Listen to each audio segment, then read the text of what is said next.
Hello everyone. आज मैं आप सबको एक ऐसे शख्स से मिलाना चाहती हूँ जिनकी जिंदगी सिर्फ और सिर्फ डांस है, जो डांस से बेहद ज्यादा बहुत ज्यादा प्यार करते हैं, जो हमारे इंडिया के एक लौते एरियल डांसर है। So let me introduce you to the one and only Malkit Singh. Hello Malkit, how are you? मैं ठीक हूँ, आप बताओ। बस मैं हम भी अच्छे, बढ़िया है। और बताइए, आपको आज यहाँ पे पहुँच के इस मंच तक आके आपको कैसा लग रहा है? मुझे इस मंच पे आके बहुत ही ज़्यादा अच्छा लग रहा है, क्योंकि काफ़ी खुशी हो रही है कि मुझे यहाँ पे बुलाया गया है इंटरव्यू के लिए, तो मुझे काफ़ी खुशी हो रही है। चलो बहुत अच्छा, आपको यहाँ पे मिलके हमें भी बहुत खुशी हो रही है। सो मलकीत, आपके बारे में कुछ बताइए, हम आपके जीवन के बारे में कुछ जानना चाहते हैं। आप पंजाब से आते हैं जी, तो पंजाब में कहाँ है आपका गाँव, कहाँ है? पंजाब में बटाला शहर से बिलोंग करता हूँ। छोटा सा शहर है वहाँ पे, बटाला, हाँ, डिस्ट्रिक्ट गुरदासपुर, वहाँ से हूँ मैं। ओके। सो कैसा रहा आपका बचपन? आपने इसमें छोटे से गांव में डांस के बारे में सोच कैसे लिया? डांस का मुझे शौक जब मैंने 10th पास की थी तब से मैं टीवी पे देख के करता था, तो तब से मुझे क्रेज था डांस का। अच्छा, तो वहाँ तो गुरदासपुर बटाला गांव, तो आपको काफी तकलीफ हुई होगी डांस सीखने में फिर तो? हाँ, तकलीफ तो बहुत हुई, लेकिन बस गांव में टीवी देख के जहाँ पे डांस का शो आया, हाँ, वहाँ पे मैं थोड़े बहुत देखता था डांस स्टेप, तो उन्हीं से ही थोड़ा इंस्पायर होकर मैंने वो डांस थोड़ा बहुत चालू किया। ये तो बहुत अच्छी बात है कि आपने टीवी पे देखते देखते ही डांस सीख लिया। ये वाकई में बहुत अच्छी बात है, टैलेंट है ये एक अलग से। सो आपकी फैमिली कैसी थी? आपके फैमिली ने आपको हमेशा सपोर्ट किया डांस के लिए?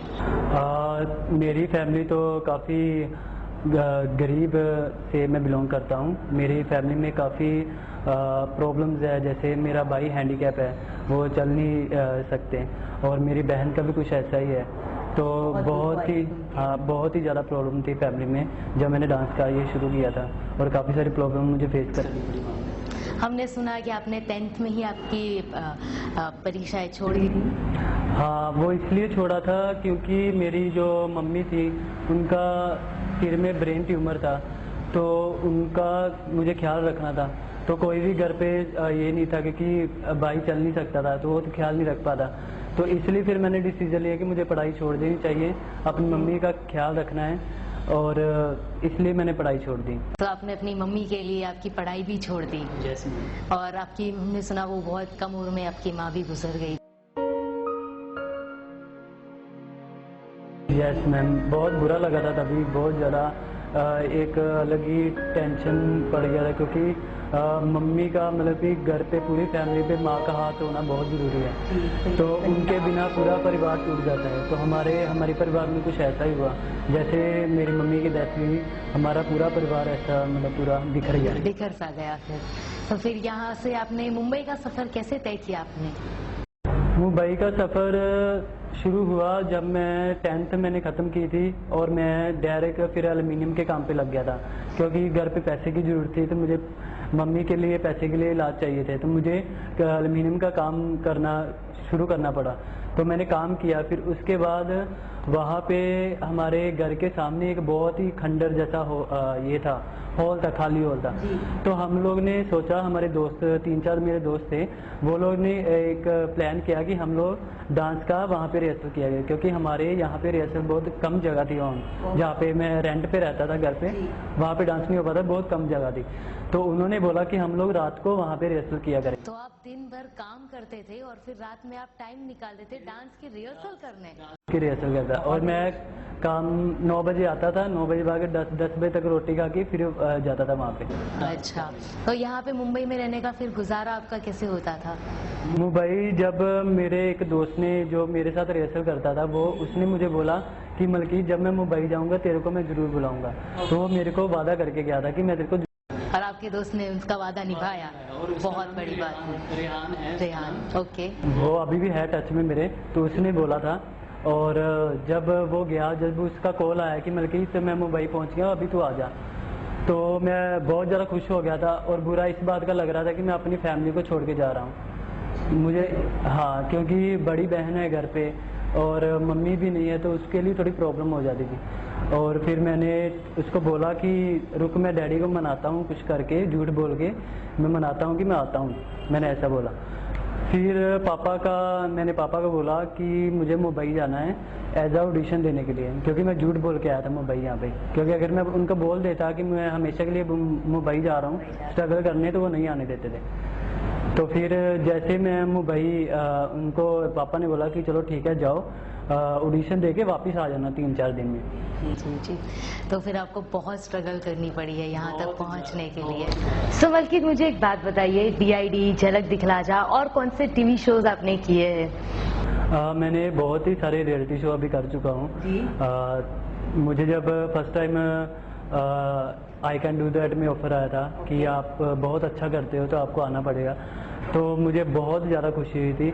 और उस खुशी की जिसका मेन हाथ था वो मेरे सर का था, फिरोज सर है उनका नाम।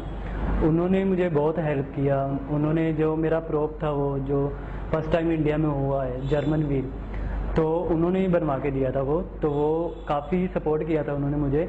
और जब मैंने मेहनत चालू करना स्टार्ट किया था तो उन्होंने सिर्फ एक ही चीज़ बोली थी कि मलकीत, अगर तू कुछ अलग करेगा तो दिल से करना। और मैं जो भी चीज़ करता था मन से करता था। और जब मेरा सिलेक्शन हुआ आई कैन डू दैट में, तो मुझे बहुत ज़्यादा खुशी हुई। प्लस मेरे जितने सपने थे पूरे, मुझे ऐसा लग रहा था कि पूरे होने वाले हैं बहुत जल्द। आपने हमेशा अपनी मेहनत पूरे दिल से की है। Yes ma'am. जी, बहुत अच्छा है, तभी आज आप इतना आगे आ गए हो आज इस मुकाम पे। सो मलकीत, हमें बताइए, आपने DID, झलक दिखला जा, सो आई कैन डू दैट वगैरह के अलावा आपने कौन से और टीवी शोज किए हैं? मैंने बहुत ही सारे रियलिटी शो अभी कर चुका हूँ। मेरा जो फर्स्ट शो था वो आई कैन डू दैट था, जहाँ पे मेरा सिलेक्शन हुआ था फर्स्ट टाइम। और मैं डरा हुआ था तभी, क्योंकि फर्स्ट टाइम मैं टीवी पे आ रहा था, तो मैं काफ़ी नर्वस था। और जब मुझे बोला गया कि तुम्हें पहले सोलो करना है फिर तुम्हारा डुएट होगा, तो जब मैं सोलो में जब उतरा तो मेरे को इतना नर्वस फील हो रहा था, क्योंकि सब सेलिब्रिटी थे वहाँ पे, जाने माने सेलिब्रिटी थे। और जब मैंने परफॉर्म करना चालू किया वहाँ पे, जब मेरा शूट हो रहा था, तो मैंने एक ही नाम लिया था कि ये 2 मिनट मेरी पूरी ज़िंदगी के मेन मिनट है। अगर मैं इनमें पूरा अच्छे से कर दिया तो मेरा आगे का लाइफ पूरा चेंज हो जाएगा। तो मैंने वही सोच के मैंने परफॉर्म किया, और वही परफॉर्म में मुझे स्टैंडिंग ओवेशन मिला था। तो उस 2 मिनट के लिए आप सब कुछ भूल गए थे? सब कुछ भूल गया था मैं, सब कुछ अपना जितना दिल से परफॉर्मेंस दिल से परफॉर्म किया था मैंने, बहुत अच्छा। ओके। और इसमें आगे का सफर आपका कैसा रहा उसके बाद का? वहीं से गौहर और बानी को आपने ट्रेनिंग भी दी, हमने सुना है। यस मैम, बानी मैम और गौहर मैम को मैंने ट्रेनिंग दिया था, क्योंकि वो जर्मन व्हील और सायर व्हील के पार्ट बन चुके थे। उन्होंने सिलेक्ट किया था ये वाला एक्ट, तो और उनको सिखाने में काफ़ी डिफ़िकल्ट हो रही थी, क्योंकि उन्होंने कभी भी ऐसी कोई चीज़ नहीं की है। तो काफ़ी अच्छे से ट्रेन किया था, और बहुत खुशी हुई जब उनको ट्रेन कर रहा था। इतने बड़े सेलिब्रिटी को मैं ट्रेन कर रहा हूँ, तो मेरे को बहुत ज़्यादा खुशी हुई थी। तो उन्होंने बहुत अच्छे से ट्रेनिंग भी लिया? बहुत अच्छे से, उन्होंने बहुत अच्छे से किया भी वो। यानी आप बहुत अच्छे डांस टीचर भी है। चलो बहुत। तो एरियल डांसिंग का ख्याल आपको कैसे आया? एरियल डांस का तो मैंने किया ही नहीं था कभी, क्योंकि मेरे लिए वो चैलेंज था। जब मैं इंडियाज़ गॉट टैलेंट में जब पार्टिसिपेट किया था, तो मैंने फर्स्ट टाइम जर्मन व्हील किया था, जो इंडिया में फर्स्ट मैंने ही वो आर्ट लेके आया था। तो उसके बाद फिर उन्होंने मुझे एरियल का एक चैलेंज दिया कि तुम्हें ये करना है, और मैंने एरियल अपनी लाइफ में कभी नहीं किया था। तो इंडियाज़ गॉट टैलेंट में जब मैंने एरियल किया था, वो मेरा फर्स्ट टाइम एरियल था। और वो इतने अच्छे से उन्होंने बोला कि तुमने फर्स्ट टाइम में इतना अच्छा किया। करण जौहर, मलाइका अरोड़ा, किरण खेर मैम ने, सब ने बहुत तारीफ किया। तो आपने ये जस्ट ऐसे ही टीवी पर देख के सीखा एरियल डांसिंग? वीडियोस देख कर सीखे आपने? वीडियो देख के सीखा। बहुत अच्छा टैलेंट है आपका कि आप बचपन से ही सब कुछ बस वीडियोस देख कर सीख रहे हैं। बहुत ही अच्छी बात है ये। और ये जर्मन व्हील का आइडिया आपको कहाँ से आया? आपको जर्मन व्हील का आइडिया मुझे यूट्यूब से ही आया, क्योंकि यूट्यूब पे मैंने एक बाहर का वीडियो देखा था। तो वो बाहर का लड़का ही कर रहा था, तो मुझे बहुत अच्छा लगा वो एक्ट। और मैं हमेशा से मेरी ये सोच थी कि मैं कभी टीवी पे ग्रुप में नहीं आना चाहता, क्योंकि मेरा स्टार्टिंग में यही था कि अगर मैं टीवी पे आया तो मुझे सोलो ही आपको सोलो आइडेंटिटी चाहिए थी। यस।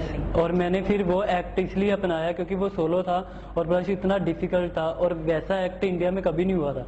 तो इसलिए मैंने वो एक्सेप्ट किया और उसको ऊपर वर्क करना चालू किया और वो वाला एक्ट ऐसा बन गया कि वो सीधा मुझे इंडियाज गॉट टैलेंट में ले गया। तो आप क्या बाहर के लोगों को भी, बाकी के लोगों को भी ये सजेस्ट करोगे कि वो भी यूट्यूब पर देख के वीडियो जैसे डांस सीखा करे? हाँ, जरूर सीखना चाहिए सबको यूट्यूब पे डांस देखे, लेकिन नॉर्मल डांस जैसे नॉर्मल लोग जैसे डांस करते थे बॉलीवुड वैसे, लेकिन जो एरियल है, जो जर्मन वीडियो, जो टफ एक्ट है वो यूट्यूब पे मतलब देख के नहीं करने चाहिए, क्योंकि वो काफ़ी डिफिकल्ट है।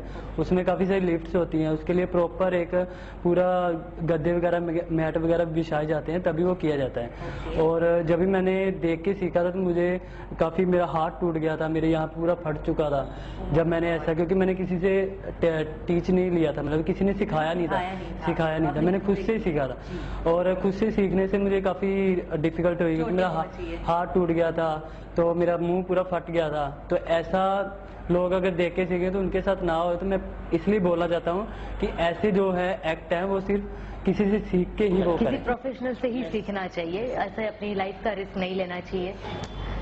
जब आप मुंबई आए तब यहाँ पे आपका गुजारा कैसे हो रहा था? यहाँ भी आपने जॉब ज्वाइन किया था?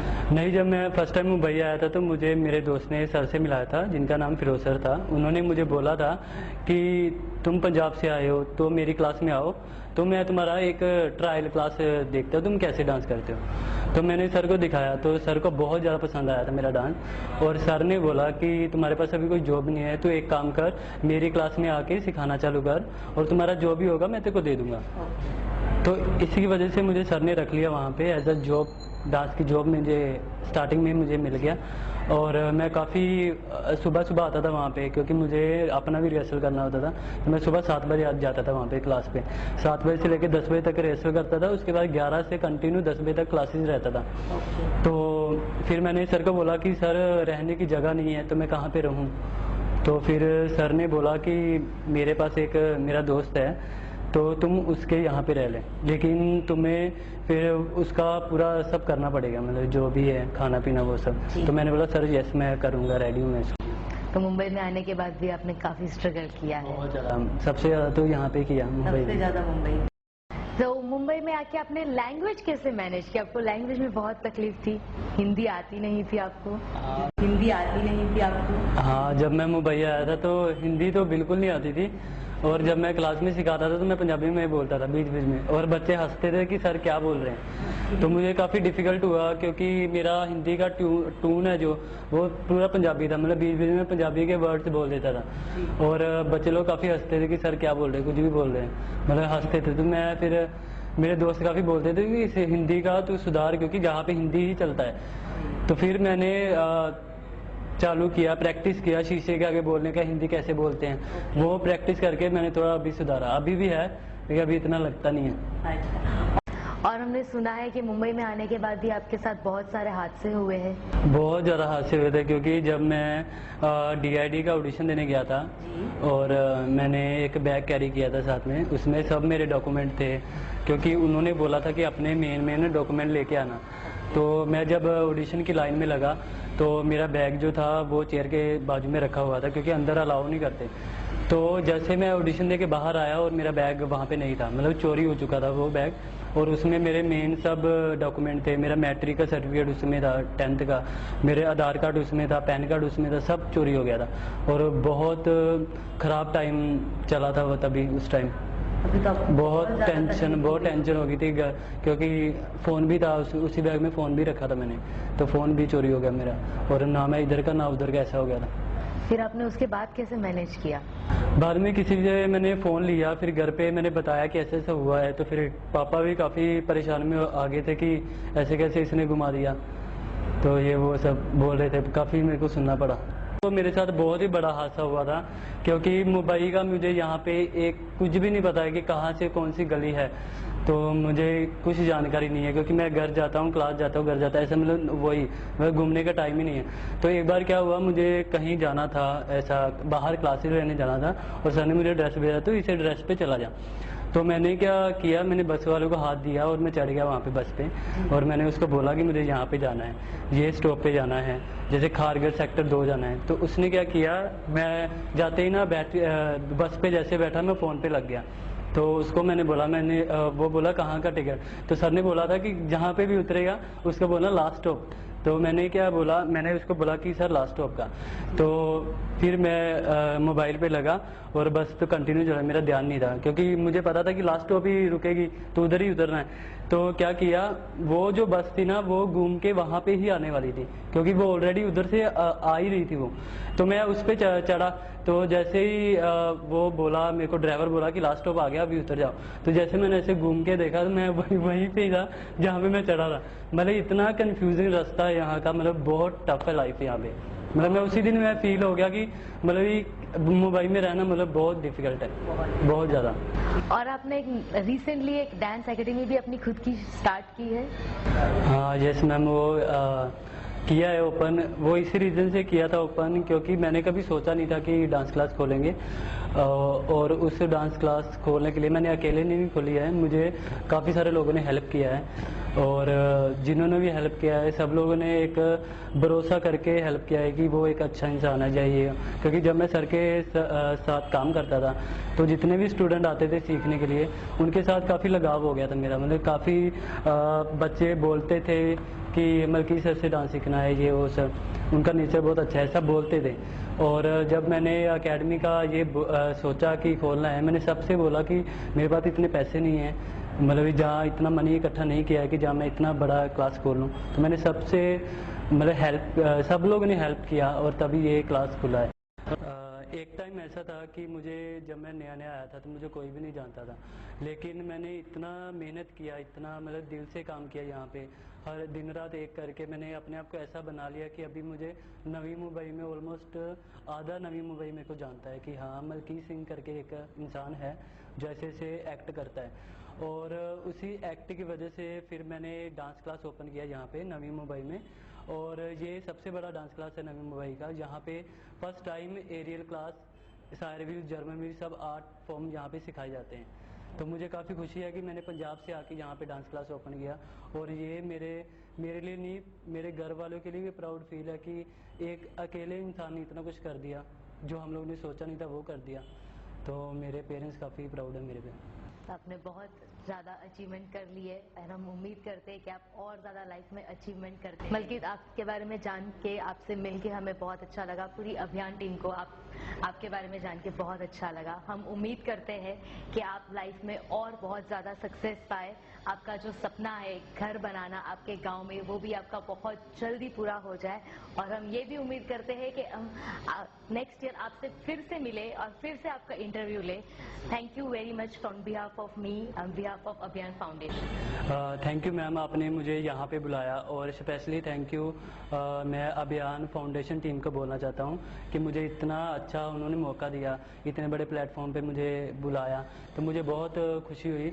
और आगे भी अगर कुछ रहेगा तो मैं हेल्प के लिए रेडी रहूँगा। कहीं पे अगर वर्कशॉप वगैरह कुछ रहने तो मैं अपना बेस्ट दूंगा वहाँ। Thank you so much. Thank you so much, Malkit, for your support towards Abhiyan team. Thank you. Thank you so much.